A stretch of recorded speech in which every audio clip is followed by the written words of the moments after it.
lọ́rùn ẹ fọwọ́ sí òjòjò àdádúró ká lè dòmìnira ẹ fọwọ́ sí ìgbà yẹn wá kára tù wá lára ẹ fọwọ́ sí agogo tó lè gbogbo kó lè dẹ̀rọ̀ ẹ fọwọ́ sí bóyá àkókò lọ ká gbẹ́dúgbẹ́dú àwa la lọ́rọ̀ àwa la lówó ọmọ dúdú wa ẹ jẹ́ ká dìde fúnlẹ̀ wa o ká dìde fọ́jọ́ la àwọn ọmọ wa ọmọ ẹlẹ́ran tó ń di dùnkùn ọmọ aláṣọ tí wọ́n wà kíkà ọmọ Yorùbá ẹ dìde o kájà fúnlẹ̀ wa ẹrú dòmìnira ẹ fọwọ́ sí Yorùbá dá dúró kókó dẹ̀ wá lọ́rùn ẹ fọwọ́ sí Odùduwà dá dúró ká lè dòmìnira ẹ fọwọ́ sí ìgbà yẹn wá kára tù wá lára ẹ fọwọ́ sí agogo tó lè kó lè dẹ̀rọ̀ ẹ fọwọ́ sí ìtọ́mọdé bá dún lọ́kọ̀ ó yẹ kó lọ́kọ̀ ni ìtọ́mọdé bá dún lọ́dọ̀ ó yẹ kó fún ni o. ìsìsá fọlọ́ tó stand. Yorùbá lọ́dẹ máa sinmi kájùmọ̀ gbé ilé wa ní kájùmọ̀ gbé iṣẹ́ wa ní o. ẹ jẹ́ ká dìde kájà fómìnira wa. Yorùbá ronú Yorùbá ronú ẹ jẹ́ kájà fómìnira wa kí iṣẹ́ lè wà fáwọn ọmọ wa kó lè tẹ́ wá lọ́rùn o ẹ fọwọ́ sí Yorùbá dá dúró kó tẹ́ wá lọ́rùn ẹ fọwọ́ sí Odùduwà dá dúró ká lè dòmìnira ẹ fọwọ́ sí. Welcome on board, welcome on board. Ẹ fọwọ́ sí.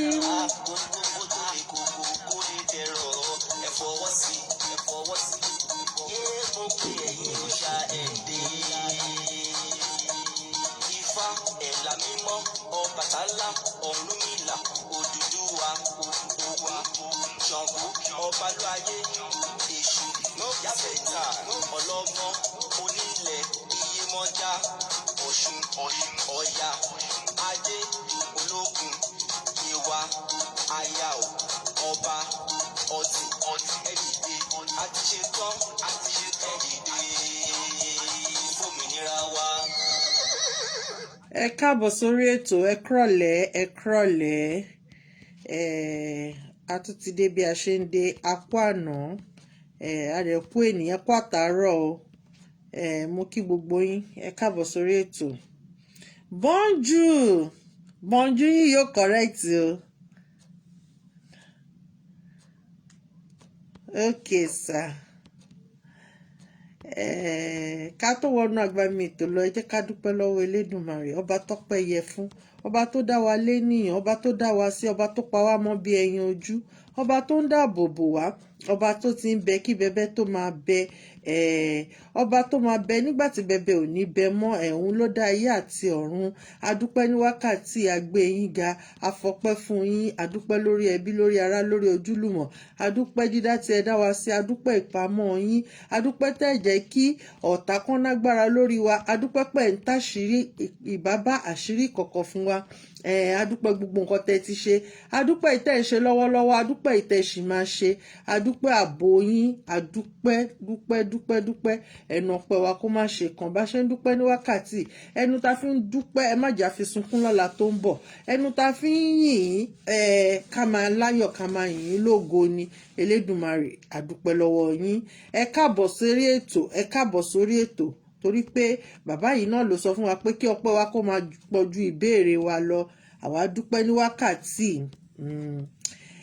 èmi náà dẹ̀ ń dúpẹ́ lọ́wọ́ gbogbo yín bàbá mi Òṣàdé Túnjí ẹ káàbọ̀ sórí ètò bàbá mi Ẹ̀rín Ayọ̀ that is my daddy in the Lord God bless you thank you for joining us welcome on board láì ní fi àkókò wa ṣòfò because time is money ó dẹ̀ wà very very important gan èèyàn gbọ́dọ̀ máa waste time mo ní answer to problem kí ni answer to problem there are so many problems all over the world most especially during this kí lorúkọ ẹ̀ tá à ń pè sí covid omicron kíní kan àwọn problem míì wà gan tó ju gbogbo àwọn nǹkan yẹn lọ tí wọn ò tí rí solution sí number one wọn ò tí rí solution sí HIV wọ́n rí kíní tó ń kà mọ́ ẹ̀ ní oògùn tó ń kà mọ́ ẹ̀ there are so many problems but problem yìí tó kàn wá gbọ̀ngbọ̀ngbọ̀ngbọ̀n first and foremost kí là ń pè ní problem ìṣòro irú problem wo la wá ń sọ̀rọ̀ nípa ẹ̀ torí problem àwọn míì problem wọn ní pé wọn ò rí pò gbà problem ẹlòmíì ní pé wọn ò róúnjẹ jẹ problem ẹlòmíì ní pé kò ríṣẹ́ ṣe oríṣiríṣi problem ló wà nílé ayé yìí a lè sọ wọ́n tán a lè kà wọ́n tán but èyí tó bá kàn wá gbọ̀ngbọ̀ngbọ̀ngbọ̀n òun la máa sọ mo ní which type of problem are we talking about? How can we solve that problem? Ọ̀nà wo la fi lè kọ́kọ́ solve the problem? First and foremost, a máa sọ meaning of problem. Then a máa wá sọ pé tá bá mọ nǹkan tí problem yẹn jẹ́ gangan, òun la ṣe lè wá bá ṣe máa solve ẹ̀. But èyí tèmi gbé wá lórí struggle ni ẹ mọ̀ pé Yorùbá nation yìí náà ni nǹkan.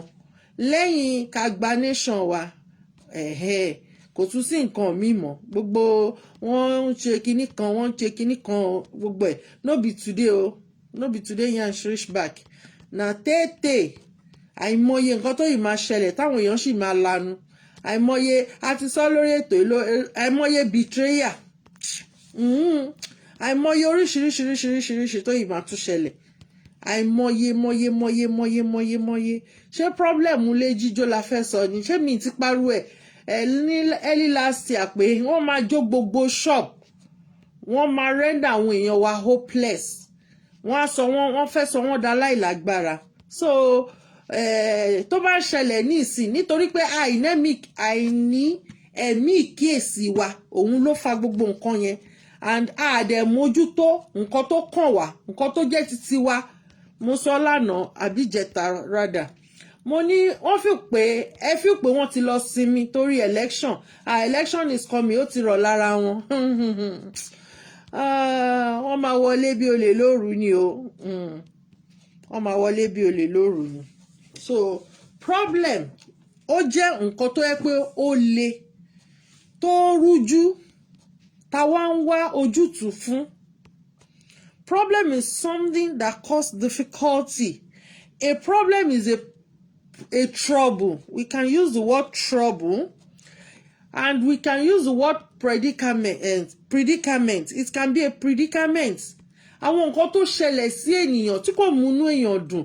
Àwọn nǹkan tó fa ìròbìnújẹ́ ọkàn fún èèyàn. Òun là ń pè ní problem, ìṣòro. Mo fẹ́ try láti mi ìmọ̀ Yorùbá. Mo ń gbìyànjú. I'm trying. But it's a little bit complicated láti máa ṣàlàyé lọ títí ní Yorùbá ẹ má bínú pé mo máa mix ẹ mọ̀ pé ilẹ̀ káàárọ̀ ìjíire náà ní nǹkan kọ́lọ́n gbà fún wa ká lè ṣàtúnṣe tó péye lórí ẹ̀ nítorí pé àwọn àṣìṣe táwọn bàbá wa ti ṣe àtàwọn bàbá ńlá wa ó bẹ́tà fún wa ká ṣàtúnṣe ní ìsìn so that àṣìṣe yẹn kò ní affect àwọn upcoming generation and generation to come. So tí mo ṣe sọ lọ mo ní problem is how complicated it may be àwọn nǹkan tó wà complicated to human being tẹ́ pé ó rújú ó bí ipò dojúrú ọ̀nà wo la fẹ́ fi rí ojútùú ẹ̀ báwo la ṣe fẹ́ rí ojútùú ẹ̀ answer to problem ni kéèyàn rí ojútùú nǹkan bàbá mi lẹ́gbẹ̀ẹ́ tí mo rí yín ẹ káàbọ̀ ó ga kọ́lá it is bàbá kọ́lá mo rí yín ẹ káàbọ̀ sórí ètò bàbá mi Sulaimon ẹ káàbọ̀ sórí ètò ẹ má bínú mo ń ṣeré màámi ọmọlára sunshine my beautiful mommy mi nìyẹn o my adopted mother she loved me like never before màámi nìyẹn mommy wa it is our mommy mi àtòṣàtọ́lá God bless you are always there for us thank you so much so Mwani, what is the most needed lórí problem first and foremost I'm kọ́kọ́ give definition to that problem kí ni definition problem yẹn problem wo la gbé dání kí ni definition problem yẹn another one ni pé ká wá find solution it doesn't matter how big the problem is it doesn't matter how heavy níṣòro yẹn tóbi ló pọ̀ tó kò matter we have to know the source of the problem kí ni source problem yẹn a gbọ́dọ̀ mọ ìtumọ̀ problem yẹn a gbọ́dọ̀ mọ ìtumọ̀ problem yẹn ẹ má wà okay a gbọ́dọ̀ mọ ìtumọ̀ problem yẹn, a gbọ́dọ̀ give definition. Tá bá ti wá give definition, àwa wá causes of that problem. Kí ni causes problem yẹn? Tá bá ti wá causes problem yẹn, inú causes problem ibẹ̀ ni solution ti máa jáde. Because we need a solution to the problem at hand. We need a solution to the problem at hand. Kí ni problem tá gbé sọ́wọ́? Like I said, oríṣiríṣi problem ló wà. Kí ni solution? Solution ni art of solving, láti ṣe àtúnṣe lórí nǹkan tó ti ń bàjẹ́ àbí nǹkan tó bàjẹ́ kó má bàa bàjẹ́ ju bó ṣe ti bàjẹ́ lọ. Nǹkan ti bàjẹ́ nísìn. Ẹ jẹ́ ká wá solution, ká ṣàtúnṣe ẹ̀. Ọ̀nà wo la máa kọ́kọ́ fi ṣe àtúnṣe ẹ̀? A kọ́kọ́ protect ẹ̀ kó má bàjẹ́ ju bó ṣe bàjẹ́ lọ. Because tá bá protect nǹkan yẹn, ó máa bàjẹ́ sí ni. Tá bá wá protect ẹ̀, tá ti protect ẹ̀ kò ní lè bàjẹ́ kọjá ibi tó bàjẹ́ dé. Kò ní lè bàjẹ́ kọjá ibi tó bàjẹ́ dé. Tá bá ti protect nǹkan yẹn, ẹ jẹ́ mi, ẹ káàbọ̀ sórí ètò, mo rí yín. And tí a bá wá ní ẹ̀mí kíyèsára, ibi tá ti sọ pé à ń solve one problem, we might be creating another problem. So we need to be very careful for us not to create another problem. Nínú problem tó wà nílẹ̀, because a lot of people don't really understand. Instead of solving problem, wọ́n tún máa create another problem ni. Ìṣòro ti wà nílẹ̀. A fẹ́ ṣe àtúnṣe ìṣòro yẹn. Instead ká wá ṣe àtúnṣe ìṣòro tó wà nílẹ̀. A tún wá bẹ̀rẹ̀ sí ní ṣe kíni? A tún wá ń dá another problem sílẹ̀. Tó tún wá ń fa èyí tó ti wà nílẹ̀, problem tó ti wà nílẹ̀ tá ti rojú tu ẹ̀. A tún wá ń fa ìmí ìyọ nínú ẹ̀. But instead of ká ṣe àtúnṣe, ìdí nìyẹn tí mo ní a máa kọ́kọ́ wá kí ló fa ìṣòro yìí. Mami Aláùsá, ẹ kújọ́ mẹ́ta mà, God bless you. Thank you for joining us. Kí ló fa ìṣòro yìí? Ẹ jẹ́ ká protect ìṣòro yìí. Kó má bàa tún fa ìṣòro èmi tó ń bọ̀. Then ká máa wá ṣe kíni? Ká máa wá ṣe àtúnṣe. Ibi tá bá ti ń rí definition fún problem yẹn, ibẹ̀ láti máa rí solution. But we need to protect that problem. Okay, problem yìí òun rè o. Ẹ jẹ́ n fi extension kí n fi ṣe example. Extension mo plug nǹkan mọ́. Ó ṣe pàkà. Mi ìmọ̀ bóyá ó ti blow. Mo wá ní okay jẹ́ n plug méjì. Instead kí n plug méjì, máa rọra gbé, máa lọ dá test. Engineer ẹ kúrọ̀lẹ́ sà, ẹ káàbọ̀ sórí ètò. Tí n bá wá lọ dá test, tí n bá wá rí pé ó ṣì wà okay o. Kò tíì ó kàn dùn pàkà ni mo máa lè plug gbogbo nǹkan tí mo fẹ́ plug. But tí mo bá lọ plug gbogbo ẹ̀ papọ̀ at the same time, ó máa blow gbogbo electronics inú ilé. But ìdí nìyẹn tá ṣe gbọ́dọ̀ kọ́kọ́ find the problem náà pé this is the problem. Kí ni causes of the problem? Kí ni solution? Ẹ jẹ́ protect the problem yẹn kó má cause another problem. Then we'll find solution. And we need to be careful in finding solutions so that we will not. Salu. Báwo ni? I'm fine. Go and change. So ibi tá ti ń wá solution, ká má tún wá lọ fa more problem. Ká má lọ create more problem. And tá bá dẹ̀ ti ń wá solution tá máa wá ní pé avenue láti put an end to that problem so that kò ní sí reoccurrence of the problem.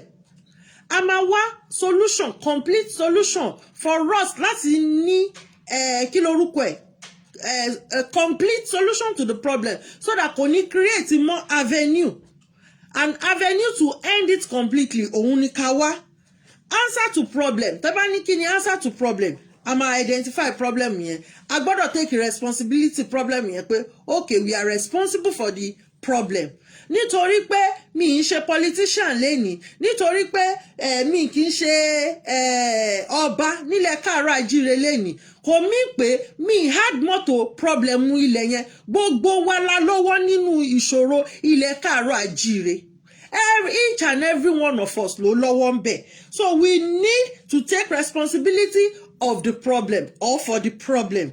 Then ká wá describe the problem yẹn. Tá bá ti wá describe the problem yẹn, a lot of us we love assumption. I like a máa assume pé okay bóyá kíní kan ni, bóyá kíní kan ni. Ẹ jẹ́ ká kọ́ mọ̀ bí tí ogun ti ṣẹ̀ wá. Kò ṣe pé ká assume pé Táyé ló fogun, Kẹ́hìndé ni. No. Ká wá lọ wo root. tẹ́ lọ wo root nǹkan tó fa ìṣòro yẹn, then solution. Kí ni solution to our problem? Kí ni problem ta nílé ni? Problem insecurity ó ń fa wàhálà nílẹ̀ káàárọ̀ àjíire. Number 2, kò sí equality nínú ilẹ̀ káàárọ̀ àjíire. Number 3, kò sí future. Let me not use the word ilẹ̀ káàárọ̀ àjíire, Nigeria as a whole. No security, no electricity, no kí lorúkọ ẹ̀, kò sí good education mọ́, kò sí job security. Àwọn èèyàn oríṣẹ́ ṣe, no job security. Kí wá ni solution to that problem?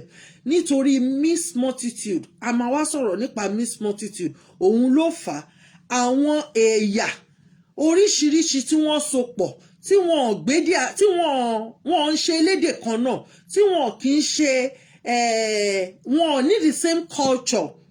Ẹ má bínú àwọn nǹkan mi ní ìrísọ́ Yorùbá. Wọ́n ní the same heritage, wọ́n ní the same understanding.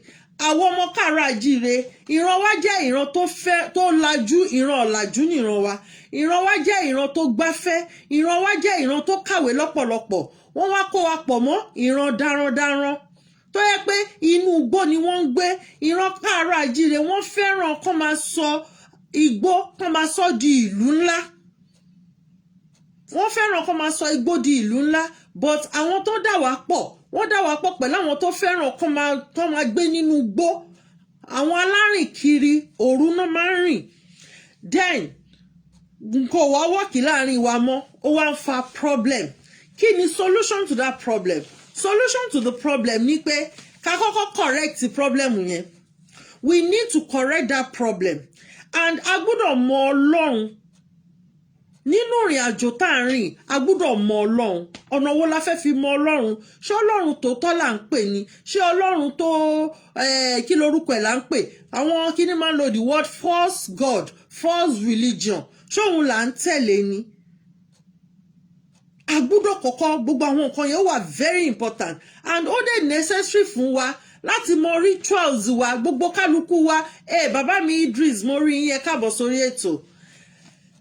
Ó wà very important for each and every one of us ká kọ́kọ́ mọ believe wa. Kí ni nǹkan tá believe?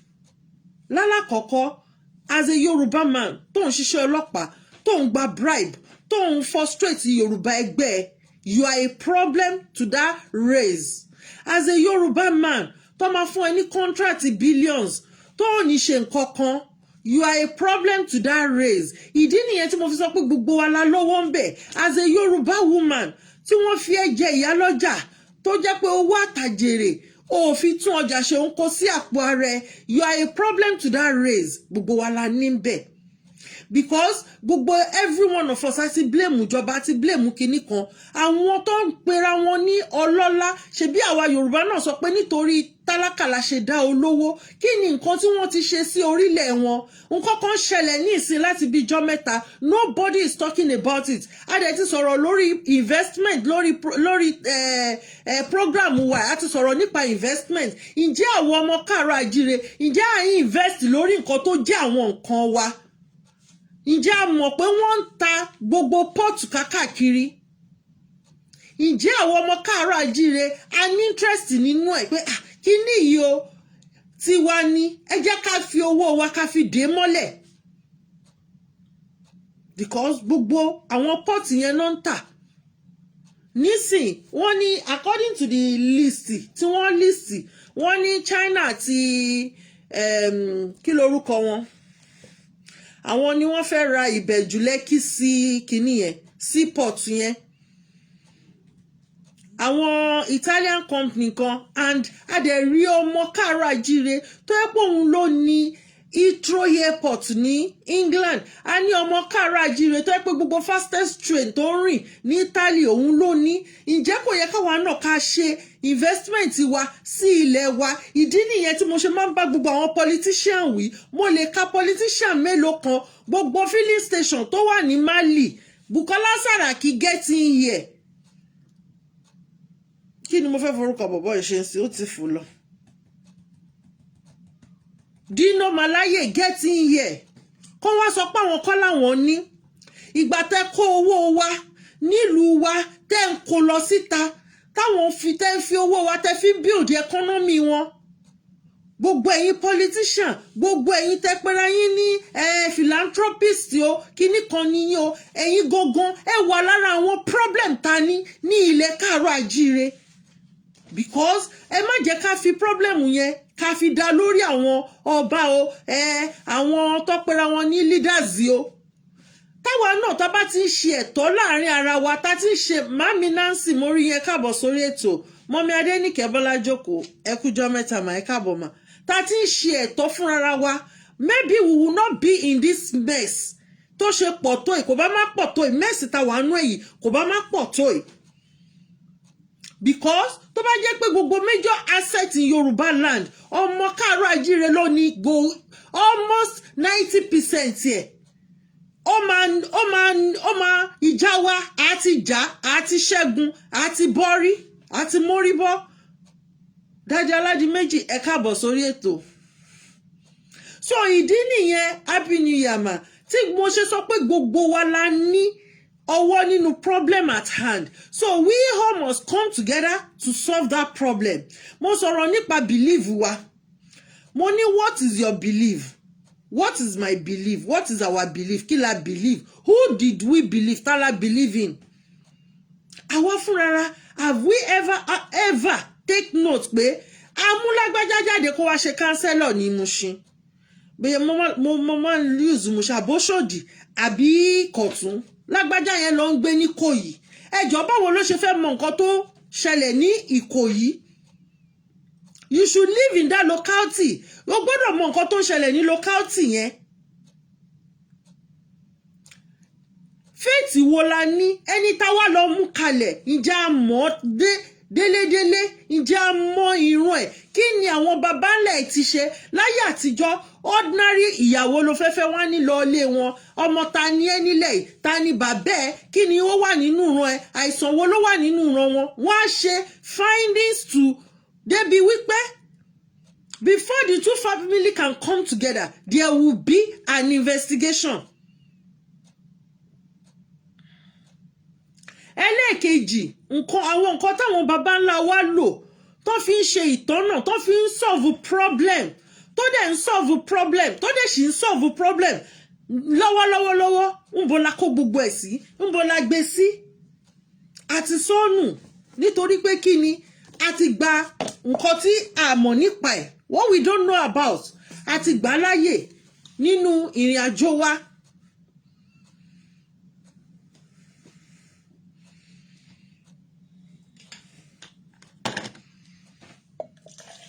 Àwọn ẹlòmíì, èmi ò gbọ́ rí láyé mi, ẹnìkan send fídíò ẹ̀ sí mi, ó bí mi inú mo sáré delete ẹ̀ because I was angry. Pastor ní káwọn obìnrin kọ́rọ́ tó wẹ̀lì máa yà kóun máa wẹ̀ fún wọn. Ẹjọ́ látijọ́ táláyé ti dáyé mi ò gbọ́ rí. Nítorí àwọn ẹ sọ pé there is what we call false religion, there is what we call false God. Èyí tó jẹ́ titi wa gangan ń bo la gbé sí. Ń bo làwọn forefathers wa ti bẹ̀rẹ̀. Kí ni nǹkan tí wọ́n ń ṣe? Ìbàjẹ́ tó kún àwa ara ọmọ Káàárọ̀ Àjíire ni pé we don't ask question. Àwọn ọmọ òyìnbó wọ́n máa ń béèrè question gan, they want to know. Tó bá ní kó ṣe nǹkan kan wá ní why. But àwa, maybe because the way we are being brought up, pé aṣá gbọ́dọ̀ máa respect àgbàlagbà ni. All right, ó wrong o, respect náà ni nǹkan. Respect náà ni nǹkan. So gbogbo àwọn nǹkan yẹn ó ti fa ìfàsẹ́yìn. Àìmọye gbogbo nǹkan tá lè fi ṣe ìtúsílẹ̀, tá lè fi ṣe tá lè fi solve problem ní ìtùnbínùbí tí ò ní fa ìjà lọ. Dá ọ̀rọ̀ ìjà lọ tí mo sọ yẹn sì, ó mú mi rántí. Wọ́n ní bàbá Gọ́sìmẹ̀, mo love láti máa pe bàbá yẹn bàbá Gọ́sìmẹ̀ torí mọ́mì wa kan ló máa ń pe bàbá Gọ́sìmẹ̀. Wọ́n ní Buhari sọ pé òun open grazing yìí náà ní nǹkan. Ẹjọ́ má bọ̀ wá. Ẹ̀yin tẹ́ lóko tẹ́ ń dá oko ìjà lọ. Iṣẹ́ ìjà lọ kí ló máa ń ṣe? Ẹ kójà lọ sóko. Tẹ́ bá ti kójà lọ sínú oko yín, kó máa bọ̀ wá. Kò sí jà, àmọ́ nítorí a ti gbé gbogbo ẹ̀jùnù a ti lọ gbé sí inú omi a ti lọ dà sínú omi odò tó ń ṣàn kíní ni o a ti fún lórúkọ a ti demonize ẹ̀ òun ló wá fa kọ́ máa wá ká wa mọ́lé kọ́ máa wá ṣoríṣiríṣi.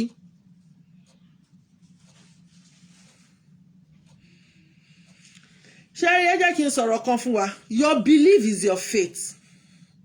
Àwọn ẹlòmíì they believe in human being pastor kìíní kan ẹlòmíì ó believe in orúkọ church the biggest church all over the world ni ṣọ́ọ̀ṣì wọn ẹlòmíì ǹjẹ́ how many of us ló believe nínú Ọlọ́run Elédùmarè adẹ́dà ọba tó dá ẹ̀dá ọba tó ṣe ẹ̀dá tó create the creator. How many of us do really believe in the creator himself? Because òun ló fún wa ní the right to existence. And another thing tí mo fẹ́ kí I understand ni pé our success is our right while our belief is our success. Belief wa ni success wa. What you believe will make you succeed. Tó bá believe pé nígbà tí mo bá lọ forí balẹ̀ fún pastor kìíní kan àbígbà tí mo bá lọ bá pastor kìíní kan you are still behind. What me I believe is Yoruba nation is the way. So kí ni nǹkan tá wá ń sọ lọ́nbẹ̀ òun ni pé believe wa òun ni success wa. Kí ni nǹkan tá ń believe concerning that nation. Màmá yẹn wà mọ́mí wa Yétúndé ẹ káàbọ̀ sórí ètò mà torí ẹ wà tún forward ni ibẹ̀ ni mò ń bọ̀. Do you believe in your own self very self? Because èèyàn tó bá believe nínú ara ẹ̀ ó máa believe nínú káàárọ̀ àjíire ó máa believe nínú Yorùbá nation tá gbé dání because ọmọ káàárọ̀ àjíire ni wá. Why won't I believe in me? Ṣebí èmi gangan lèmi àwa Yorùbá ló máa ń sọ bẹ́ẹ̀ ní èmi gangan lèmi wọn ò ní fẹ́ lòmíì ṣe mí until you believe in yourself lèèyàn máa tó ṣe believe nínú Yorùbá nation yìí. Who are you? You are your word. Àwọn ọ̀rọ̀ tó bá ń jáde lẹ́nu ẹ òun ló máa fi jẹ́ káwọn èèyàn mọ̀ pé irú èèyàn báyìí ni lágbájá jẹ́ because you cannot judge a book by its cover but ẹ bá ṣínú ìwé yẹn tẹ́ wo nǹkan tó wà nínú ẹ̀ lẹ máa tó lè judge because according to gbogbo nǹkan tó ń sọ ọ̀nà ọ̀nà fi dáyé ọ̀rọ̀ náà èmi ò sí ń bẹ̀ ń gbà tán dá.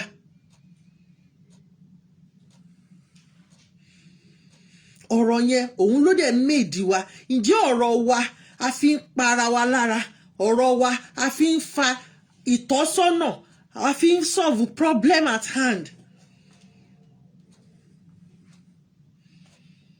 A lot of people ọ̀rọ̀ ti destroy wọn. A lot of people wọ́n ti fi ọ̀rọ̀ destroy ẹlòmíì.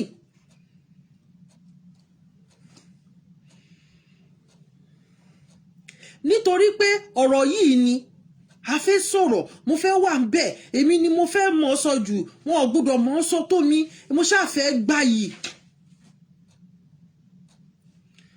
Ẹni tọ́lọ́run bá ti fún ní iyì ó máa níyì ni ẹlòmíì àdá pé kó níyì níta gbangba àárín ẹbí inú ilé ló ti máa níyì. People are yet to be enlightened. Enlightenment is the key of to freedom. Bẹ́ẹ̀ ni bàbá mi. Ìdí nìyẹn tí mo ṣe sọ pé benefit Yorùbá nation each time tá bá ń ṣe program a máa sọ mọ́ nítorí pé ó wà very important because a lot of people mọ benefit tó wà nínú ẹ̀ ó dẹ̀ wà very important ká máa control gbogbo resources wa. Ṣẹ́rí mo bá dádì mi kan sọ̀rọ̀ lọ́sàn-án ẹ̀yà sọ̀rọ̀ briefly wọ́n wá sọ fún mi pé ṣé mo mọ̀ wípé gbogbo ọ̀rọ̀ tó ń ṣẹlẹ̀ yìí àwọn ọba wa náà wọ́n náwó ń bẹ̀ mo ní we don't need to blame anybody.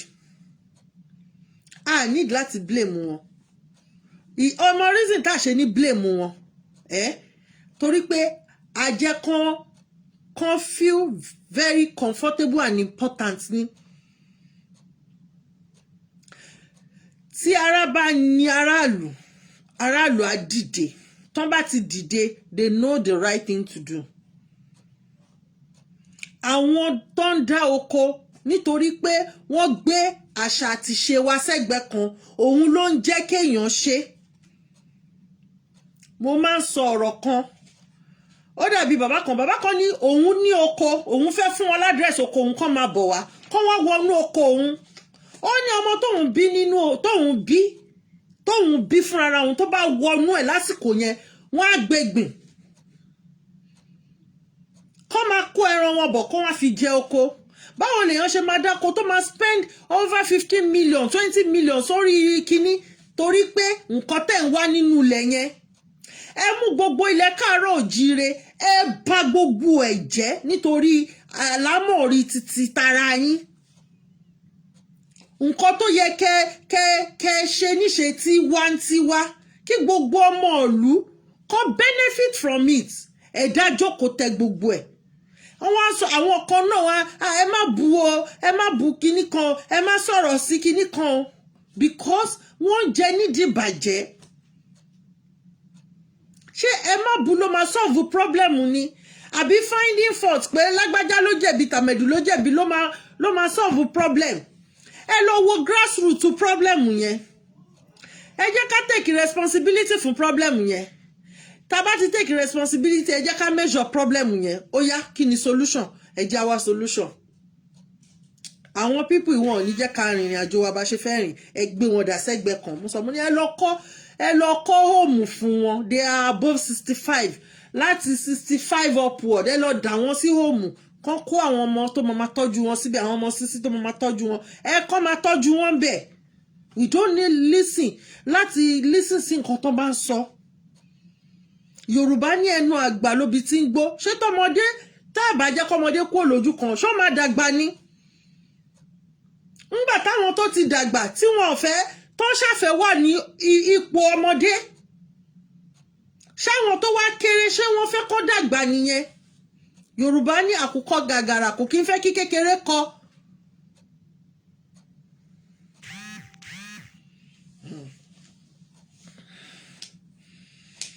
another one tó lè solve problem you and your desire kí ni desire yín kí ni desire yín kí lè desire fún ara yín did we want a better life for ourselves do you think pa lè rí better life ní Nàìjíríà yẹn láti ìgbà tí Nàìjíríà ti gba independence better life wo ni wọ́n live ń bẹ̀ Europe direct energy ni wọ́n lò fún electricity wọn fún iná wọn ó dàbí dádì kan tí mo bá sọ̀rọ̀ lánàá mo ní wọ́n máa pa màálù wọ́n máa ṣe patí wọ́n máa sọ fún yín pé kò sówó lọ́wọ́ àwọn bàbá yẹn ni mo ní láti bàtẹ́ ti wà l'Amẹ́ríkà over 20 years ṣẹ́yìn pa màálù bàbá ní ṣé mo ti rí màálù rí ni mi ì rí l'Amẹ́ríkà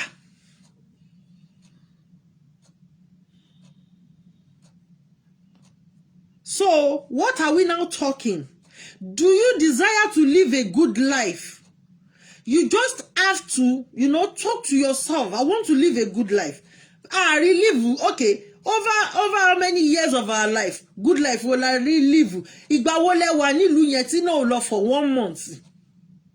Látijọ́ tí mo ti dé ìlú wọ́n máa kọ lẹ́tà ni pé ẹ̀kan níná lọ. Wọ́n dẹ̀ kọ lẹ́tà wá pé wọ́n máa mú náà lè yẹn lọ fún hours báyìí àti fún hours báyìí o. Mo dẹ̀ ti mú paper mo dẹ̀ rọra mú paper wọn tán lẹ́tà tán mú wa mo mú dání pé tí ó bá kọjá 1 minute after á pàdé ilé ẹjọ́ máa gba kí lorúkọ ẹnu ẹjọ́ ṣó possible nílẹ̀ wa èèyàn kan wá sọ fún wa wípé wọ́n Nàìjíríà ẹ jẹ́ ká dúró sí wọ́n Nàìjíríà ńgbà tí wọ́n Nàìjíríà tó ń pa àwọn ènìyàn wa the woman said yes I believe in one Nigeria in as much as tí ó bá ti affect àwọn èèyàn mi negatively I can believe in one Nigeria in as much as tó bá benefit àwọn èèyàn mi in as much as it's killing my people in as much as it's making my people to be backward I can never support one Nigeria and there was never one Nigeria ẹ jẹ́ ká máa mọ̀ yẹn lọ́kàn wa pé from beginning kò sí one Nigeria so kí ni ìdí tá ṣe wá ń jókòó sínú ẹ̀ why tó fi jẹ́ pé revenue south òun ni wọ́n ń ná fún gbogbo àwọn ibi tó kù gold tó bá wà ń sanfara lóní gbogbo àwọn èyí tó ń wà nílẹ̀ káàárọ̀ àjíire ń boná kó lọ àwọn wo ló wà behind there we need to start asking questions gbogbo gold tó wà ń lè fẹ̀ tó fi gba ilẹ̀ àwọn ènìyàn tó fi bà gbogbo lẹ̀ jẹ́ ń bo ni wọ́n kó sí gbogbo èyí tí wọ́n wà lọ́ṣun ńbo ni wọ́n kó sí. ìdí nìyẹn tí mo ṣe ní we all created this problem together. We need to solve this problem, and the only solution ni pé ká come out of that umbrella. Umbrella tí ò bòjò kò borùn kò fún wa níná kò fún wa good education kò fún àwọn ọmọ wa níṣẹ́. Umbrella yẹn gan iná rẹ̀ ó ń lé àwọn ènìyàn kúrò nílùú ni ó ń gba ẹ̀mí àwọn ènìyàn ni ṣé tipátipá ni ká dúró sínú wọn Nàìjíríà ni. We have every right, and I know we are going to have our nation. Mo ní 99.9%. Ṣẹ́rí 1% yẹn èmi ò ṣe doubting Thomas o. Mo kàn fún yín ní 1% yẹn ni pé a máa gba Yorùbá nation. Too sure ni too sure. Òun ni pa máa gbà. But ọ̀nà tá máa gbàgbà ń jà ń gbégbèsè lórí ẹ̀. Mo sọ pé kálukú ló ní iṣẹ́ títí ẹ̀ tó máa ṣe. Bẹ́ẹ̀ mi ṣe ní tèmi tí mò ń ṣe, kálukú ló ní ìtó máa ṣe. Are we saying good things about our nation? Ǹjẹ́ a ti ń dream about this nation? Ẹ̀jẹ̀ mi á ní mi lè wait kí n lọ sí ká lọ sí Yorùbá nation báyìí ká rí Mọ́mí Sunshine ká pọ̀n sẹ́yìn wọn. Ǹjẹ́ a ti ń dream ẹ̀? I know a woman tó sọ pé àlódìjọ́ tá bá gba Yorùbá nation kan tó rẹ́sẹ̀ òun lu yẹn òun dẹ̀ nígbàgbọ́ pa máa gbà ni. Ìyá àgbàlagbà pẹ̀lú gbogbo wàhálà ọ̀rọ̀ gbé fà gún bẹ́ kíní kan màmá yẹn fall sick. Ọlọ́run á dẹ̀ bá mi túbọ̀ wò wọ́n sànú ara. Finding solution to problem nígbà míì ó máa ń jẹ́ ká kọjá boundary wa. Ọ̀nà wo ni? Ibi tó yẹ ká kọjú sí àní kọjú síbẹ̀ a máa divert attention wa nítorí pé àwọn solution. Are we looking for the solution in the right place? Ẹjọ́ solution tá à ń wá ṣé ọ̀nà the right place láti ń wá ọ̀nà right place ibi òtítọ́ ṣé ibi òtítọ́ láti ń wá solution wa? Because a lot of people ilé kárọ̀ àjíire mo ní the solution first òun ni pé from street to street from market to market ẹ bẹ̀rẹ̀ sí ní monitor gbogbo àwọn àjòjì tó wà ń bẹ̀ ẹ bá mi dá ìjà lọ sílẹ̀ kó máa lọ ti wọn kíjà lọ máa lọ ó ti yọ pọ̀lọpọ̀ ẹ má sọ pé dìmọ́líkì ni o kò dìmọ́ nǹkankan kò dìmọ́líkì kankan. It is a good thing ìṣẹ̀ṣe la gbà.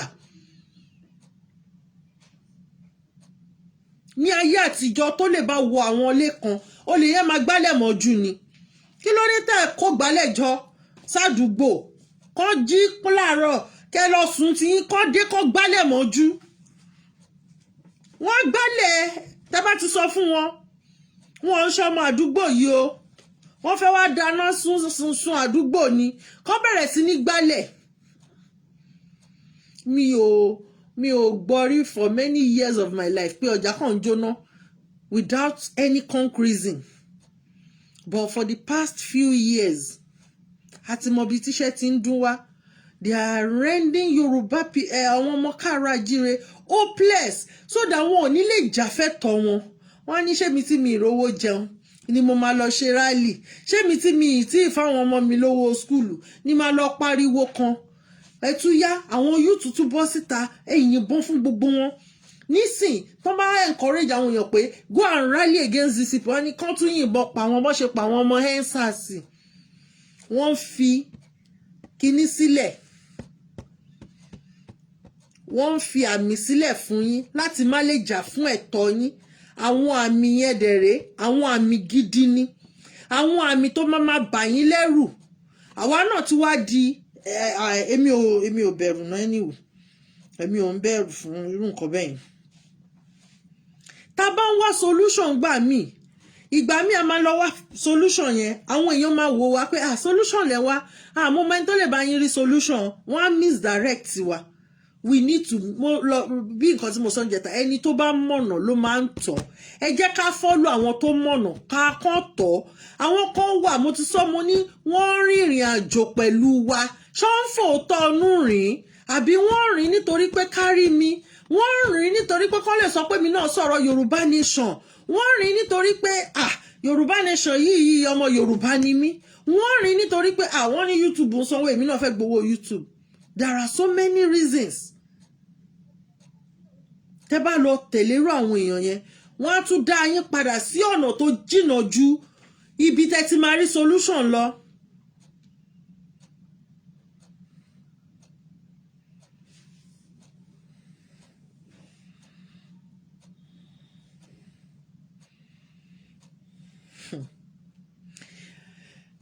Nílé ayé, there can never be another tomorrow. Your today is your tomorrow. And your tomorrow is your tomorrow. Ó remain tomorrow ni. Today, òun ló yẹ ká wá solution yẹn. And woman saw every time, and when is the appropriate time? Now is the appropriate time fún wa láti wá solution. Ẹ má bá èèyàn kankan, ká má bá èèyàn kankan jiyàn. Mo sọ mo ní our secret preparation, òun ló máa determine ni manifestation wa, public manifestation wa. We don't need to come out and shout and kígbe àwọn kinní kan. Gbogbo àwọn tó pariwo warrior níjọ́sí, where are the warriors nsìn? A gbọ́dọ̀ bẹ̀rẹ̀ sí ní ṣe kíni ká wá solution yẹn fúnra wa. Ọ̀rọ̀ ẹ̀jẹ̀ mi á ní mi lè ṣe tiyín, kálukú máa ṣe títí ẹni.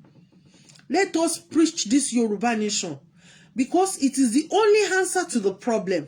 Tá bá gba nation wa, gbogbo nǹkan wa will be able, revenue wa á lò fúnra wa. Kò ní sí, okay, for example nsìn, èèyàn tí ó gbé ní Lagos, ń bọ́ná ti fẹ́ ṣe open grazing in Lagos.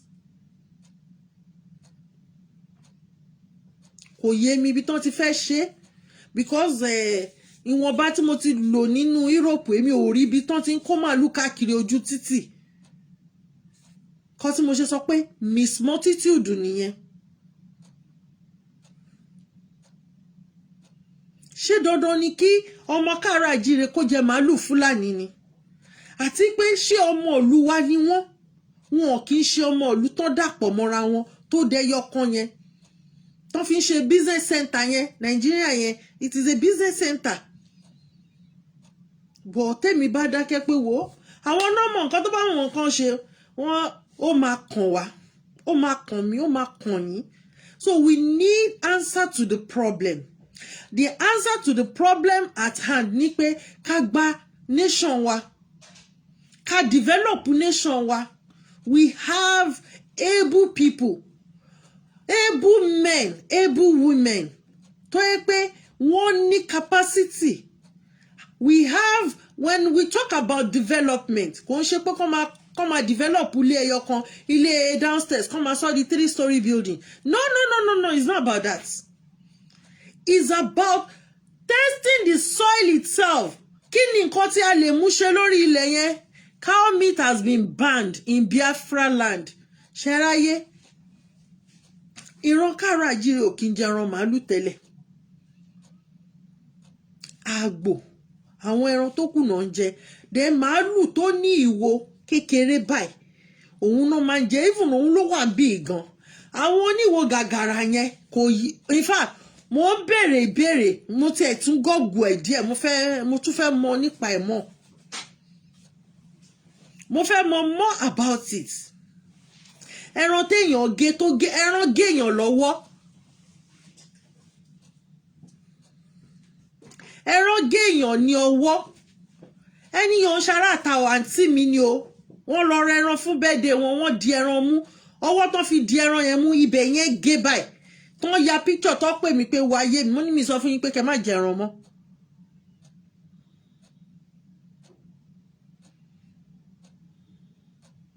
So we need to use our time láti get the problem to the solution to the problems at hand. Every single time ló ní blessing àtàwọn nǹkan tó wà behind ẹ̀. Èwo ni nǹkan tá fẹ́ choose nínú ẹ̀. Tẹ́ bá sọ pé Yorùbá nation tá ń pariwo, wọ́n ti ń pariwo. There is time, there is appropriate time. Àwa ni ká múra síṣẹ́. àwa ní ká múra sí iṣẹ́ lórí ẹ̀ àwa ní ká bẹ̀rẹ̀ sí ní preach fáwọn èèyàn wa pé wò ó tó o bá ń lọ lójú títì má rìn ìrìn alẹ́ má wọṣọ báyìí ni kò ṣe rìn dẹ́n èèyàn kan àbí méjì lójúmọ́ try kí wọn náà kó sọ ìyìn rere ìran káàárọ̀ àjíire fún èèyàn 5 lójúmọ́. dẹ́n tó bá ti ń sọ ìyìn rere yẹn sọ gbogbo problem ta ní nísìn kò sí iná kò sómi kò sí good hospital kò sí oògùn gan àwọn fake drugs ló wà àwọn kíní capsule tí wọ́n ju ìṣó sínú ẹ̀ òun ló pọ̀ jù ń sìn. We can use our herbs and roots láti fi ṣe production of our own medicine. Mo sọ̀rọ̀ nípa sí ìjọ náà lọ́hùn níbi báyìí lórí program yìí mo sọ set group mo tún ti sọ French 7 groups tó máa ṣiṣẹ́ lórí omi yẹn etí omi yẹn ni wọ́n lọ ń tà fáwọn àjòjì àwọn wo ló ń tà kí nìdí tí wọ́n fi ń tà gbà tó ti fi gbogbo nǹkan wọ́n fi yáwó tán tí wọ́n ò rí nǹkan tó máa lò mọ́ the next thing ni pé port wa gbogbo seaport wa náà bẹ̀rẹ̀ sí ní tà ìran káàárọ̀ òjíire kò rẹyọ kan ṣo báyìí nínú ẹ̀ ọmọ káàárọ̀ òjíire kò sí nínú líìsì tí wọ́n gbé wá àwọn tó dẹ̀ ń ta yìí ṣọmọ káàárọ̀ àjíire ni wọ́n kàn ń tà láti fi kó owó sọ́dọ̀ wọn. Dáàdì sọ kinní kan fún mi lọ́sàn-án wọ́n ní pé ṣèbí wọ́n sọ pé kán máa sanwó fáwọn youth wa 5,000 ṣèbí àwọn governors wa ni wọ́n gbà ni wọ́n accept ẹ̀ pé wọ́n ń san fún wọn ní ilẹ̀ haúsá I don't know how far it's true so mi ò fẹ́ really lọ síbẹ̀ àṣẹ ní í ṣe rẹ̀ ni nítorí pé tára ò bá ti rọ okun aráàlú ara ò lè rọ́kun gbogbo àwọn náà ayé wọn náà ò nítumọ̀ ayé wọn ò nítumọ̀ àbẹ́ẹ̀rí ẹ̀sìn lọ́tún ẹ̀sìn lósì àwọn nǹkan tí ò ṣẹlẹ̀ rí ẹ̀rí bó ṣe ń lọ bó ṣe ń rí nìyẹn.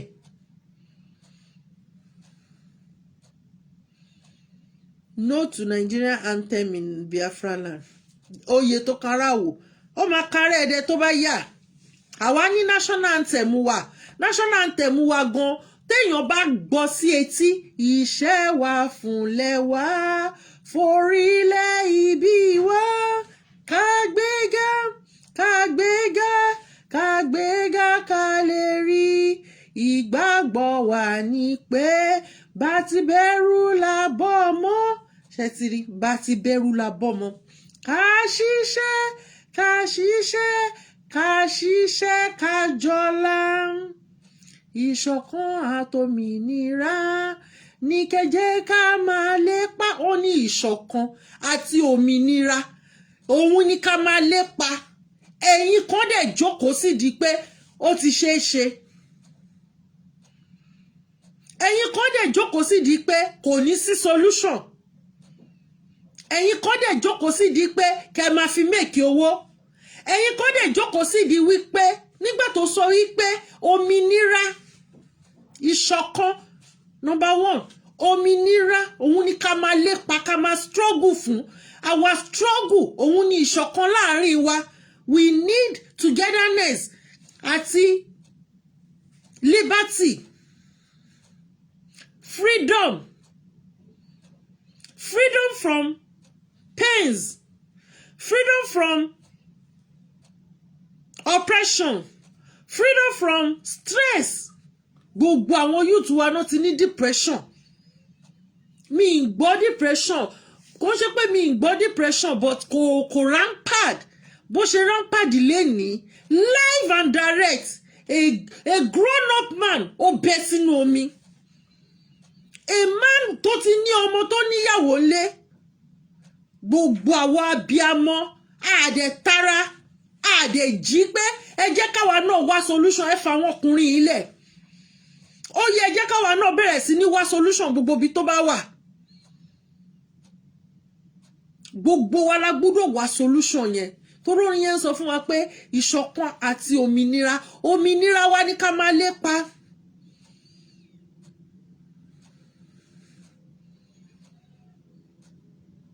ó wá continue ní ìtẹ̀síwájú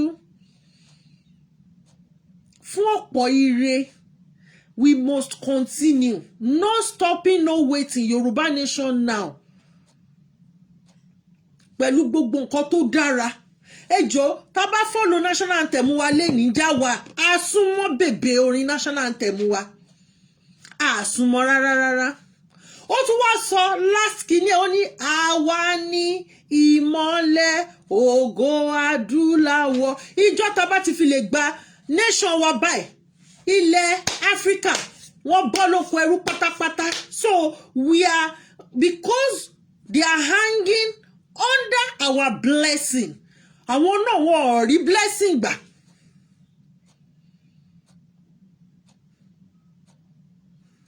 Àmọ́ kálukú mà ti ń dọ́gbọ́n jára ẹ̀. Ìjọ wo làwọn ọmọ káàárọ̀ àjíire la fẹ́ jára wa. Dádì Ọládìméjì ẹ káàbọ̀ sórí ètò jàre. Màámi Ọmọlára mo rí yín ẹ káàbọ̀. Ìjọ wo la fẹ́ jára wa kúrò nínú oko ẹrú? Oko ẹrú Fúlàní. Àwọn àrè lásán tó wá dọba lé wa lórí. Tó máa pàṣẹ fún wa lórí ilẹ̀ wa. Tó máa pa àwọn ọmọ. Tí wọ́n máa rape àwọn obìnrin wa. Ẹ wo nǹkan tó ṣẹlẹ̀ ní Ẹdó. Ẹ wo bí wọ́n ṣe ń jó gbogbo ọjà. Òṣàtálá wà ń bí, ó wà ń bí.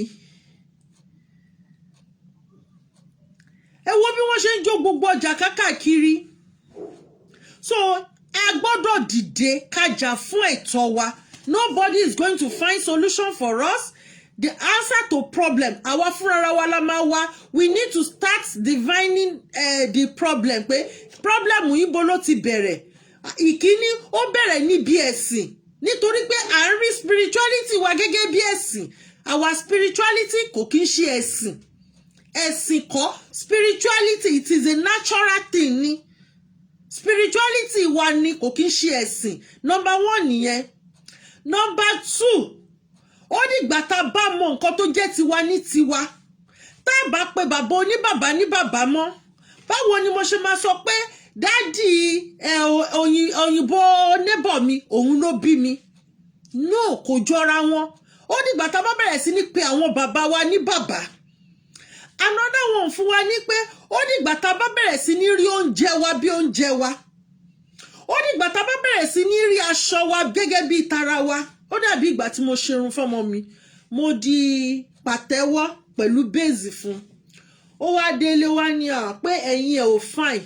Pé ọ̀rẹ́ òun sọ pé ẹ̀yin ẹ̀ ò fine. N bá ní kó ní sùúrù, n bá pè èèyàn bí méjì pé kán bá wo ẹ̀yin irun ìṣó fine àbí ó fine bá no fine. Mo ní go and tell your friend tomorrow that I am beautiful. My hair is beautiful. You are just jealous of my hair. Gabadaya.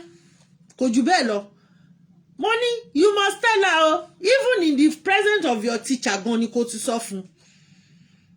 Mo ní because tó bá lọ sọ fún máa pe teacher lọ́la. Ọmọ mi kúkú lọ sọ fún. Ó ní pé òun mọ̀ pé irun yẹn fine. Pé òun bá ṣeré ni. Meanwhile, ọmọ ti délé ó ti ń ṣe báyìí ó ti ń rí nírí pé kò fine. But tá bá ti lo attachment tá fi ṣerun fún, ó máa fine. Mo wá di natural hair fún ọmọ mi pé látẹ̀ni òun gan ló sọ pé òun ò fẹ́ attachment mọ́ kí máa ṣe naturally fóun. Èèyàn kan wá sọ fún ẹ pé kò fine. Ṣé òun ló bẹ́ẹ̀ ṣe ni tó fi máa sọ pé kò fine? Kí ló mọ ọmọ ọdún mélòó ni? Ọmọ 8 years. So, ó dìgbà tá bá ń rí aṣọ wa pé aṣọ wa lélẹ̀ ìṣe tiwantiwa ni. We have to appreciate it. Ẹ wo bá ṣe boost economy gbogbo àwọn olú onílù. Ó dìgbà tá bá bẹ̀rẹ̀ sí ní boost economy tiwa fúnrara wa. Wọ́n máa ń kára wọn fi ń ṣe báàgì. Èmi gan ní báàgì àti bàtà ń bí báyìí. Báàgì àti bàtà Ankara. Mo lọ sí ṣọ́ọ̀bù kan. In fact, ó expensive débi pé òun ni wọ́n fi Ankara wọ́n fi ṣe bàtà yẹn. Ìgbà tí mo wò 400, mo bá pe ọ̀rẹ́ mi tó ṣe fún mi. Mo ní pé mo rí bàtà híìlì náà ni tó dàbí irú ti tèmi tó ṣe fún mi yẹn. Mo rí ní 400 euro ní ṣọ́ọ̀bù bye. Ó ní òun bọ̀ lé mi lọ́la máa jọ débẹ̀. We went to the shop. Ó wá sọ fún wọn bẹ́ẹ̀ ó ní pé nǹkan tóun máa ń ṣe ni. ó ní ṣé kẹkàn mú gọ́ọ̀mù kẹlẹ̀ mọ́ kí lorúkọ ẹ̀ ó tún explain fún wọn pé eléyìí tí wọ́n ṣe tójò bá pa àǹkárá tán lò dá ó máa mix kọ́lọ̀ mọ́ra wọn kò ń ṣe original. What am I saying in essence ni pé ẹ jẹ́ ká gbé titi wa lárugẹ ẹ jẹ́ ká padà sórí àṣà wa ká bẹ̀rẹ̀ sí ní gbé àṣà Yorùbá lárugẹ ẹ jẹ́ ká padà sórí aṣọ wa ká bẹ̀rẹ̀ sí ní gbé aṣọ wa lárugẹ.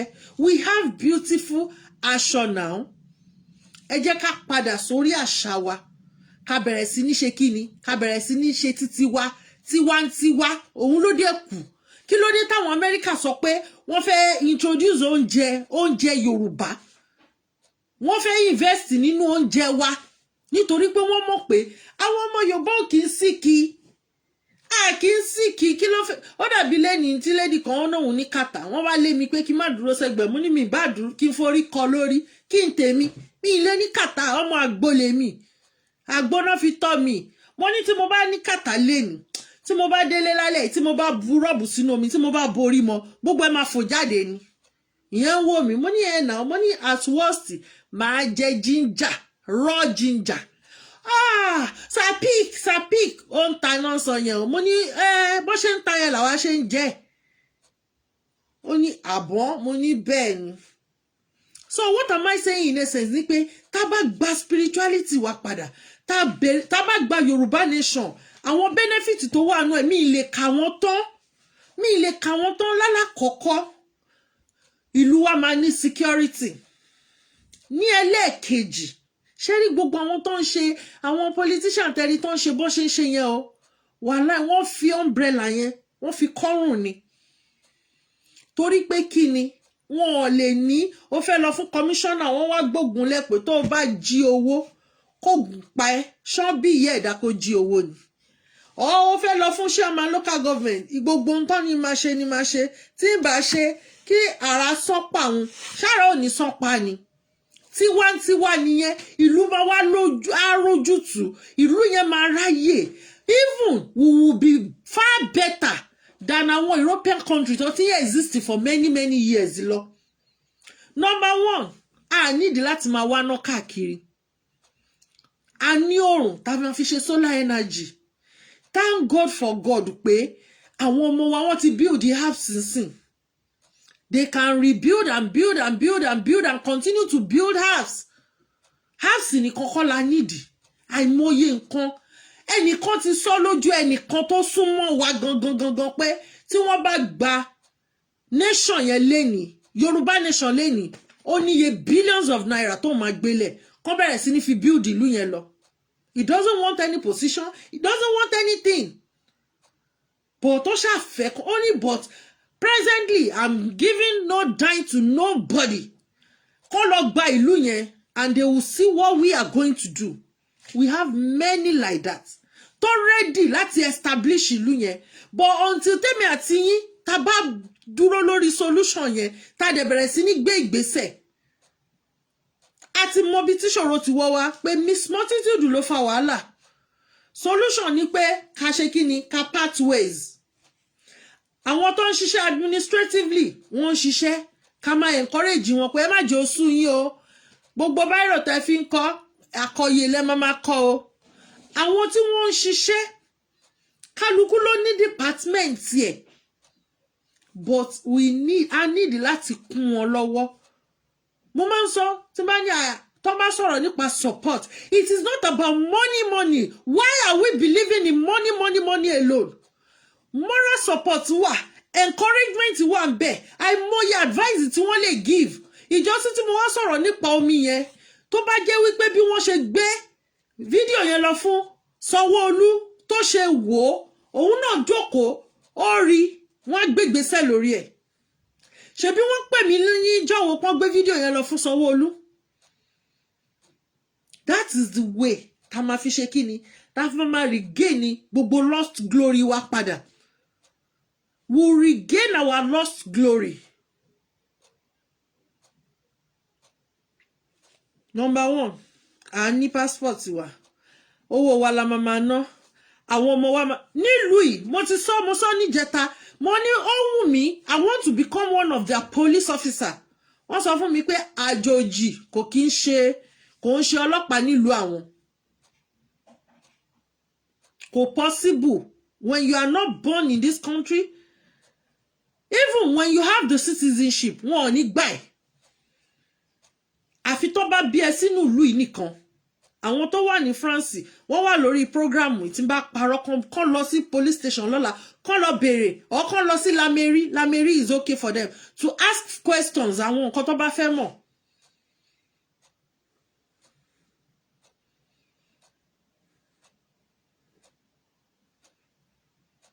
Ẹ wá wo àwọn tí wọ́n wá ń kó ètò ọrọ̀ ajé wa. They don't know the value. They don't know how to spend it. Instead of them, kàn invest. Wọ́n invest lórí ẹ̀. Kí ni wọ́n ṣe? Wọ́n wá náwó yàlàyàlà. Wọ́n bẹ̀rẹ̀ sí ní oppress àwọn masses. Ìgbà tí mo lọ sí Cuba, mo ra go yìí. Ìgbà tí mo lọ sí Japan, mo ra go yìí. Ìgbà tí mo lọ sí Switzerland, mo ra go yìí. Ìgbà tí mo lọ sí kí lorúkọ ẹ̀ China, mo ra go yìí. Ẹ wá oppress àwọn masses with our own resources. Ìdí nìyẹn tí mo ṣe ní gbogbo problem tó wà nílẹ̀ gbogbo wa ló kàn. We all must come together and find solution. Ẹ jẹ́ ká bẹ̀rẹ̀ sí ní ṣe solution nínú ilé wa. Ẹ jẹ́ ká bẹ̀rẹ̀ sí ní wàásù. Ó dàbí ìgbà tí mo dé ìlú yìí tó ń sọ pé wọn ò fún yan àwọn Nàìjíríà níwèé nínú ìlú yìí. Kíní kan mo ti sọrí lórí program. Bọ̀dá ìdí ẹjọ́ bá ń comment ẹ bá wà ń bẹ ọ̀rọ̀ tí mo sọ yìí. Wọ́n ní 4 years ago sí ìgbà tí mo dé lọ́mọ Nàìjíríà ti níwèé ìlú ìgbẹ̀yìn. Mọ́lẹ́ mi máa ní kọ́ máa worry. I am going the right way. Mo dẹ̀ máa ní. Mo dẹ̀ go the right. Èmi ò bá ẹni kankan. Gbogbo advice tó fún mi tán ní lọ ṣe kíní kan, lọ ṣe aláàrẹ̀, lọ ṣe kíní kan. Wọ́n fa gbogbo document yẹn ya. Genuine, they are genuine documents. Wọ́n fa ya. Wọ́n sọ fún mi pé kí n lọ ṣe interview. I went for my interview. Even the president tó jókòó was confused. Confused with all the answers I gave to them because wọ́n ti mọ̀ pé ibi tá ń lọ lélẹ̀. Àwọn likely question wọ́n ti fún mi and this is how to answer their question. And when you are talking to them, you look at them in the eyes. Eyes contact. Very important. And to God be the glory. Ó wáyé. Àwọn èèyàn báwo ló ṣe ṣe kíní kan. Elédùmarè ni. Àmọ́ ká ní pé mo gba ẹ mọ̀ pé mo ń wá solution àti ni àwọn èèyàn wá sọ fún mi pé gbà báyìí mo wò pé ọ̀nà àwọn eléyìí make sense jẹ́ n follow ọ̀nà 5 ni wọ́n kàlẹ̀ fún mi o. The right road ni mo tẹ̀lé number 1. Mo wá mú kan lára àwọn ọ̀nà yẹn mo wá follow ẹ̀ ìyẹn ni mo ní wọ́n fàyà ìṣojú mi ni wọ́n máa ṣe dá sínú dustbin. Ó ní don't listen to people here. Ó ti mọ̀ pé àwọn aráàlú náà sọ fún mi because wọ́n ti rí series of cases ibẹ̀ yẹn. Ó ní kí n má listen to them. Ó ní tí wọn ò bá fún mi kí n padà wá bá òun. Just give them your name and mention my name. Pé mo ní appointment pẹ̀lú òun. Without booking an appointment o. Mo ní okay. So nígbà míì tá bá ń wá solution àwọn èèyàn máa mú wa kúrò níbi ọ̀nà solution yẹn. Nítorí ẹni believe wa ó wà very important. Ẹ̀dẹ̀ má jẹ́ ká máa mix spirituality wa mọ́ religion. Spirituality àwọn ọmọ káàárọ̀ oòjíire it has nothing to do with religion. Láyé àtijọ́ wọ́n ṣe akọ́ṣẹ́jayé làwa máa ń pè àtẹ̀sẹ̀ǹtayé wọ́n ṣe fọ́mọ láti mọ èèwọ̀ ọmọ láti mọ nǹkan tí ó lè fa setback fọ́mọ. Láyé ìsìn kò sí nǹkan tó jọ mọ́. Ní ayé àtijọ́ tó bá bí ọmọ obì omi adùn ìrèké ṣúgà náà fi ń ṣèsọmọ lórúkọ. Gbogbo àwọn nǹkan bẹ́yẹn ò sí mọ́. Àwọn dádì olórùka lọ́wọ́ náà máa gbọ́wọ́ lọ́mọ kókó lórí. Ọmọ mi ẹlẹ́dàá ò gbà kan gbọ́wọ́ lé lórí. Ibi tí wọ́n ti gbọ́wọ́ lé lórí yẹn ó ti ba ìrìn àjò ẹ̀ ó ti fa problem ńlá sínú ìrìn àjò ẹ̀. ẹlòmíì aṣọ lásán ni èèwọ̀ ẹ̀ ò gbúdọ̀ wọṣọ dúdú má wọṣọ dúdú léèwọ̀ tó bá dàgbà aṣọ dúdú yẹn ló máa jẹ́ best cloth yẹ nítorí pé wọn ò ṣe àkọsẹ̀jáyé fún kan ò jẹ́ kó mọ̀ mo ní experience ọ̀rẹ́ mi ni for 13 good years ló fi ń wojú olúwa fún ọmọ until ìgbà tá a lọ sí problem yìí until we have answer to the problem èèwọ̀ lásán ló ń jẹ kí ni èèwọ̀ tó ń jẹ ilá best food tí ó bá ì tí rí ilá kò ní jókèlè ó ti pé 3 years nísìnyí obìnrin tá à ń sọ yìí ti bímọ kò ń ṣe pé wọ́n gbé kinní fún pé gbé gbáwo mú kinní kan àìmọye oríṣiríṣi bẹ́ẹ̀ ẹ wo orú èṣù tá à ń pariwo èṣù ní o oògùn àfọwọ́fà ló ń jà wá ìwọ tó yẹ pé o ò rí jẹ o ò rí mu o become a senator or house of rep ló lọ owó tó yẹ kó fi tún gbogbo constituency tó gbà tó ti kú òṣè o mú gbogbo owó yẹn o kó sápò o ṣe nǹkan kan sí constituency ẹ o ò débẹ̀ for 4 years o jókòó sókè ibi tó wà lọ́hùn you don't even know what is happening in your constituency ṣèbó yẹ kó máa wálé wá fún wọn feedback every month ni. You go back home and feed them back pé nǹkan ta ní fún constituency wa rèé o kí ni nǹkan tẹ́ tún nídìí o kí n present ẹ o kí n ṣe gbá kí n ṣàwó o kò sí yẹn bẹ́ẹ̀. All you do okay ọmọ mi wá sọ fún mi pé time up o all you do is to put all the money in your pocket share the money. That is not an answer to problem. Ìdí nìyẹn tí mo ṣe ní gbogbo wa la máa wá solution sí problem la máa wá answer sí problem tó wà nílẹ̀ and the only answer sí gbogbo nǹkan tó ń ṣẹlẹ̀ nílùú Nàìjíríà ní contraction yẹn tó ń pè ní Nàìjíríà yẹn òun ní Yorùbá nation ní no going back ẹ jẹ́ ká padà sílé àìmọye àwọn ọmọ wa tó yẹ pé ní school wọ́n ṣe dáadáa wọ́n wà níbi tó dáa ọgbọ́n tí wọ́n níyẹn kí wọ́n lọ lò ní ilẹ̀ káràjíire ọmọ Africa an African man ló ṣe first calculator ibi tó mọ mathematics dé an African man African emperor ní UK òun ni wọ́n gbé èrè ẹ̀ káàkiri how many of us ló mọ̀ pé Africa ni ẹ wo gbogbo àwọn ère tí wọ́n gbé káàkiri kí lorúkọ ẹ̀ they are all blacks wọ́n wá fọ́ gbogbo mú ère yẹn kẹ́ má bàa mọ̀ pé blacks ni wọ́n sọ fún wa wípé èṣù is kíní kan evil museum wa ń bí báyìí wọ́n ń bọ èṣù kí ni reason tí wọ́n fi ń bọ èṣù ìlú wọn lójútùú ó ráyè ó wọ́n sọ pé wọ́n gbé èṣù yẹn láti Benin Republic ni wọ́n ti gbé wá so ọ̀dọ̀ wa because tẹ́lẹ̀tẹ́lẹ̀ ilé wa ló dé gbogbo Benin Republic débi tí wọ́n ti ń sọ gbogbo bí tó ti ń sọ Yorùbá ní Benin yẹn ilẹ̀ káàárọ̀ àjíire ni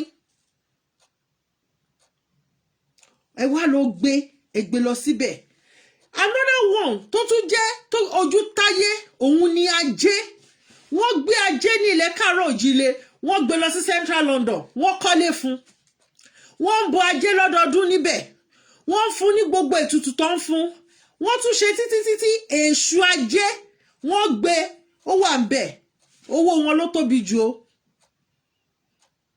ṣe ti rí bílù wọn ṣe rí ẹ wá wo ẹ̀yin tẹ́ ní nǹkan ẹ wo bọ́dọ̀ yín ṣe rí èèyàn kan wá sọ fún yín pé spirituality yín yẹn kíní kan ni dímọ̀ ni kí ló ń jẹ́ dímọ̀ àwọn kíní kan ni kíní kan let us ẹ jẹ́ ká this is the moment tó yẹ kí gbogbo wa padà pé okay ẹ jẹ́ ká lo spirituality wa ẹ jẹ́ ká fi gba nation wa àwa kọ́ la ní ilẹ̀ àwọn kan ni wọ́n tẹ̀lé yẹn dó kí ni àwọn nǹkan tó fi tẹ̀lé gbogbo mi ìfẹ́ sọ̀rọ̀ púpọ̀ lórí program because àwọn karambani náà wọ́n wo gbogbo program wa ìdí nìyẹn tí a ṣe gbọ́dọ̀ tí gbogbo wa gbọ́dọ̀ wá answer to the problem because ẹ ti gbé ìgbésẹ̀ nsìn o lè gbé Bible science kó má yìnbọn kó má wọlé nígbà tí àwọn bàbá wa ti ní bulletproof confam.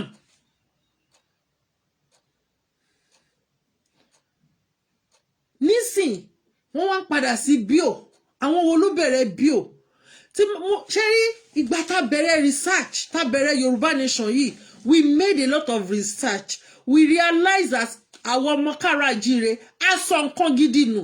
I need láti we are going to pursue it we are going to overtake it and then recover everything back.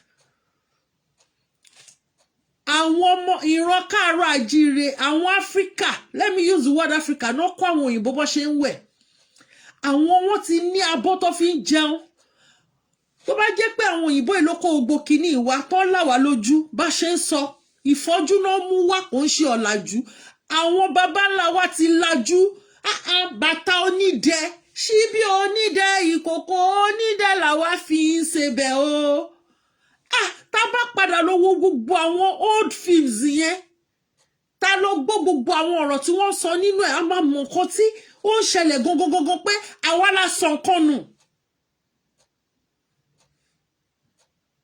Àwọn bàbá wa ti wọ gold náà fi ṣe bàtà ẹsẹ̀ wọn tí wọ́n wọ̀ sẹ́sẹ̀ wọ́n ti wọ aṣọ káwọn òyìnbó yìí tó dé. There was a máa wo picture yẹn bóyá mo lè rí tí ẹnìkan send pé when they were coming to Europe láti wá kí wọn ní Europe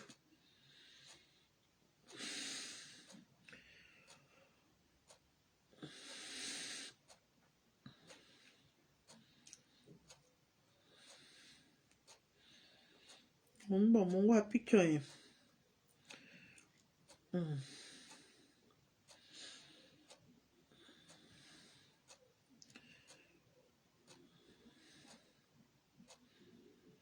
Wọ́n wá start story black history as a slavery irọ́ o slavery kan náà fi wá síbí o.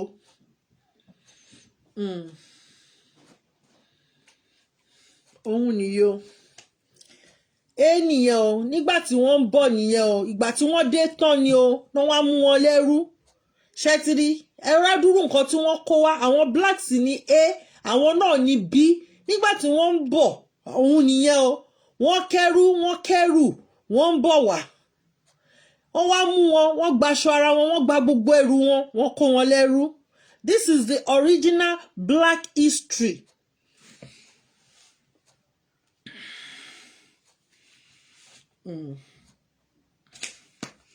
A ní rí gbogbo àwọn nǹkan yìí níta ẹ káàbọ̀ bàbá mi wọn ò ní show wa ní gbogbo àwọn fídíò yẹn gbogbo àwọn fọ́tò yẹn wọ́n tọ́jú ẹ̀ àìmọye gbogbo nǹkan mo ti wá play fídíò King Belgium nígbà tó sọ pé kán gbé Bible wá fún wọn kán máa sọ fún wọn pé this book must not depart from their mouth they must read it day and night láti lè fi jí gbogbo nǹkan wa. The same set of people tó kọ Bible ló kọ Quran wọ́n ṣàfẹ́ fi kó wa lẹ́rú ni ẹ rántí national anthem wa ó ní pé ká ṣe kí ni ká máa lépa liberty freedom òun ni ó ní ká máa lépa òun ló ní ká máa lépa ká wá rántí pé àwa ni ògo ìmọ́lẹ̀ adúláwọ̀ the glory of Africa.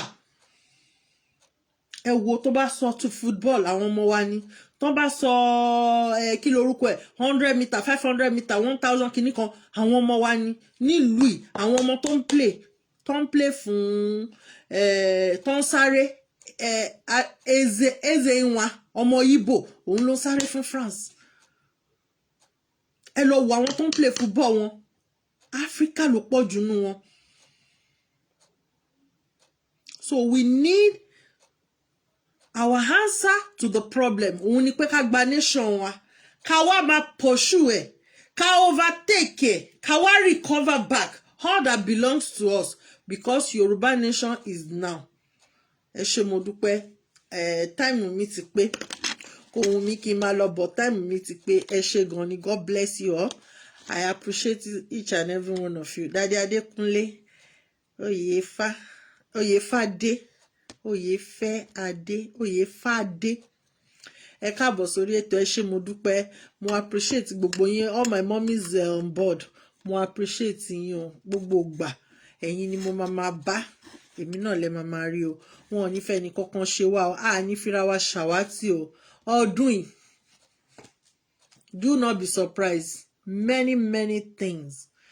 many things will happen ẹ má wá surprise màámi kan give testimony láàárọ̀ àwọn ganan lálẹ́ àná ìyá dáadáa testimony ọ̀rọ̀ kan tí àlàyé kan tí mo lá wọ́n give testimony lórí ẹ̀ Yorùbá nation yẹn gangan ẹ continue láti pursue ẹ má jà stop láti máa pursue a máa recover ó ṣọ́ọ̀pù gbogbo lẹ́wà pátápátá la máa recover a dẹ̀ máa overtake ẹ̀ bye for now bye.